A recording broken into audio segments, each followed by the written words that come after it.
one can stop talking about the Harry and Meghan documentary series, which is why Netflix commissioned it, right? Everybody is going to watch it.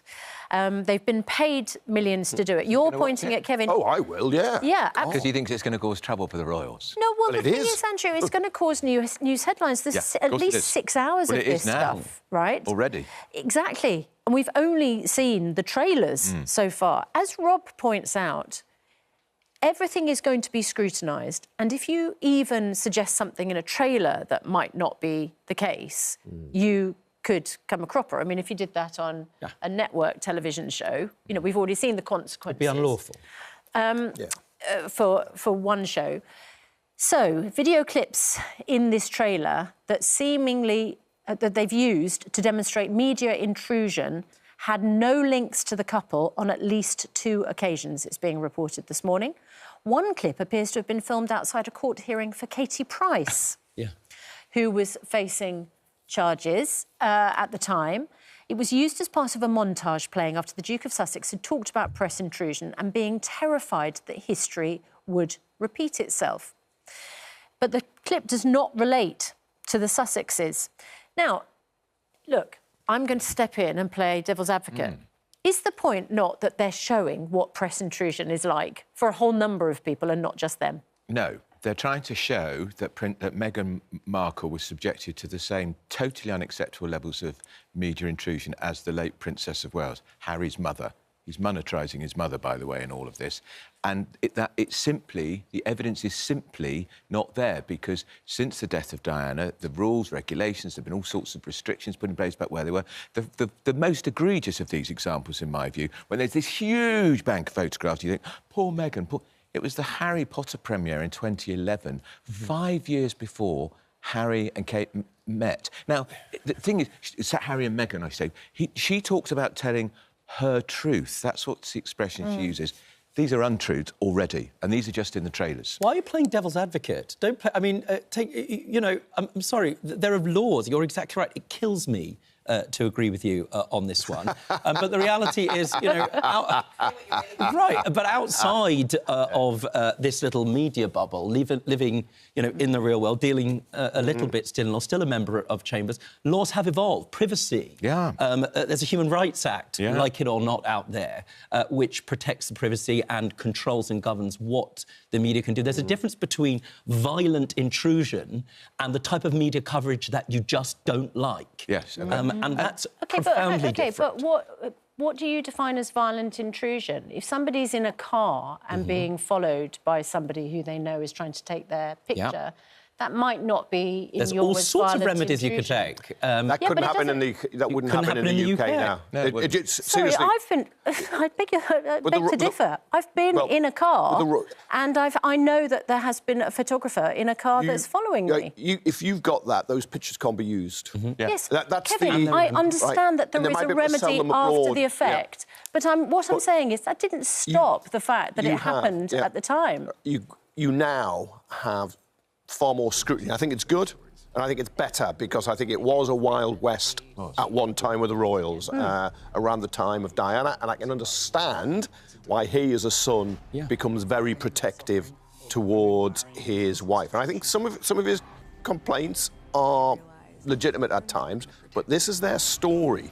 This is them, and they're using evidence that has nothing to do with them, with its Katie Price, as you say, Harry Potter coverage, some of it Donald Trump's lawyer. So if this isn't accurate and they're getting paid a shed load for Netflix, I understand. If they're claiming that these why do you believe other things are associated with them and they're not? I get your point. But the point I'm trying to make is that if you're involved in a news story, and I'm not just talking about celebrities, then press photographers will be outside of your house, and people will say they're royals. What did they expect? Can I add to your devil's advocate? Sorry, can I just finish the point? Sure.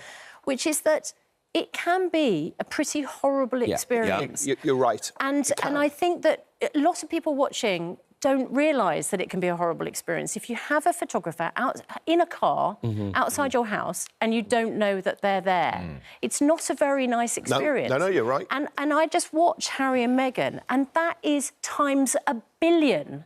And so what I can see the point they're trying to make, which is it's actually not very nice to be under this kind of scrutiny relentlessly. But why didn't they show... And look what happened to his mum. But why did they not show genuine examples of this harassment and intense, what was the expression used, violent behaviour? Because it isn't there, because it's changed for the royals, Susanna. It really has. To add to Susanna's point, you need to throw in, you know, a buffet, to say the very least, a horror, a malice of racist tweets and threatening tweets. Poor, yeah. Right, so, you know, the threat is real, but, you know, there are remedies. I can't imagine what it must feel like to be the subject of that, by the way. It must be unbelievably Well, no, see, that's the thing. I think that's what they're trying to illustrate. But you have to illustrate, because it's their story with what happened to them, and they clearly haven't been able to get the footage because they've been intimately involved in the making of this series, which I'm looking forward to watching. And as somebody who isn't in favour of the monarchy, and I'm a Republican, I can see that she can have suffered racism and snobbery within that institution. I would, you know, I'm sure it's happened, and I think we've seen some evidence of that. However, she can also be incredibly ruthless and calculating and manipulative. They're not mutually exclusive. As members of the press and people living in the public, I understand there's the odd rogue person who, frankly, should be prosecuted, and there are legal remedies, right? You know, I know quite famous people, to say the very least, who curate their lives privately, right? Who you respect. You know very little about. We can name them. Who knows anything about Daniel Day-Lewis? You know, there are people I don't. Benedict Cumberbatch. You name it, right? There are ways which you can choose to live your life in a private fashion, which means as a matter of law. Anything in your private life is out of arm's reach. These are people that have deliberately placed themselves in the public sphere. Now, whatever your background, as soon as you monetise that, you're not fair game. I want to be clear about that. That's not the law, and neither is it reasonable.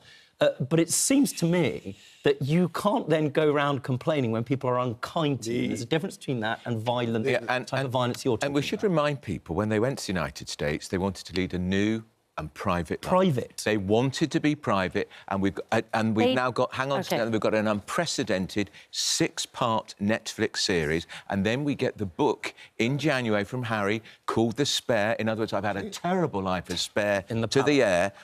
And he also points out in the trailer, there's a hierarchy in the royal family. Who wouldn't have known you had a queen or a king at the top? I think people will have very little sympathy for him suddenly realising there's a hierarchy in the monarchy. And he was born whatever, you know, heir to the throne. But the fact is, right, even people who live their lives publicly have a right to some privacy. That, I think, again, that is unquestionably the case. But the truth is, they've only managed to make a fortune in the States because of the royal connection. Right. That is the only reason. Absolutely. And him trashing his family back here and the institution is how he makes his money. Do you know what I think? That's it. There wouldn't be any interest in him if he wasn't a royal. I don't think that their plea for privacy was a total, we're not going to talk about ourselves ever again. But I do think if you release 6 hours of material in a documentary, it doesn't close the issue down. It literally seeds it. Of course it does. Far more widely. And also to cynically time it, to damage the member of the royal family. Well, I don't know whether they had control over that, but they certainly had the power to stop it. Can I just talk to the two of you about something that's really winding me up? Tonight they're going to collect an Robert F. Kennedy Award, for human rights. And the reason for that, as I understand it, is that they're exposing or have exposed structural racism in the royal family by taking, was it 80 million? I want to be clear, I don't get into legal trouble, but tens of millions of pounds in the middle of an absolute cost of living crisis. So let's just park that for a second. I don't blame them for that. Stop tweeting.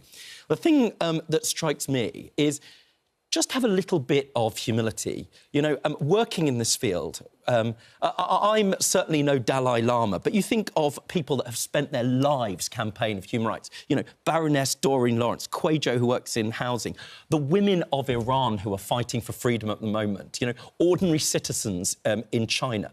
That idea that you, like Marie Antoinette, like a dilettante, would go and collect a human rights award for taking lots of money to gripe at your family and, in my view, not do really anything meaningful to expose structural racism, but rather instead damage an institution where, for example, yesterday we had Joan Armatrading, right, in our studio, and one of the questions we didn't ask her was the work that she did for the late Princess Trust and how valued she felt.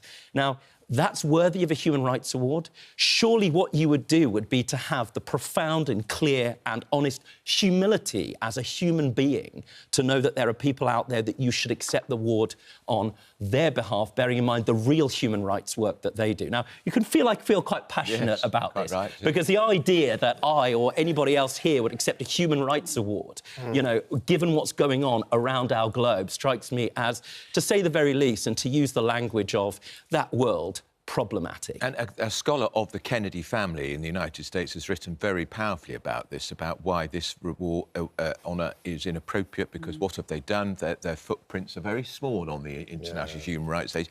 And talking of proving structural racism in the royal family, I'm sorry, they haven't. They made an allegation in the Oprah Winfrey interview and never said who it was, and they've left all sorts of senior royals with this hanging over them. The Duke and Duchess of York, I know Rosa Parks, and Sussex.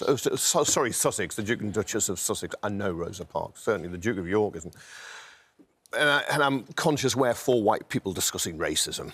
Well, and absolutely. And I think the monarchy should be scrutinised because allegations have been made. I think they've got to name names if there are people they've encountered who've been racist to them. But you know what happens with these glitzy awards? They want showbizy people. That's what they want.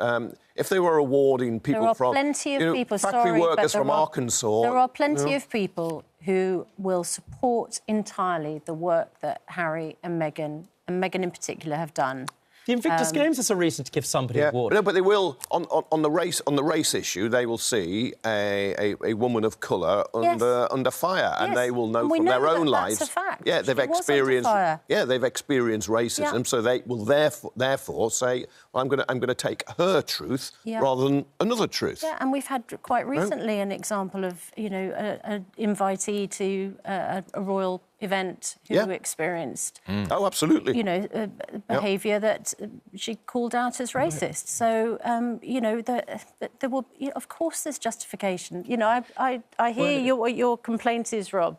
And I know that but one other thing, watching Diana, he's used Diana in that footage. What does he think his mother would make of this? Well, what mother would not want to bring peace between two sons? Look what he experienced. Look what Diana experienced.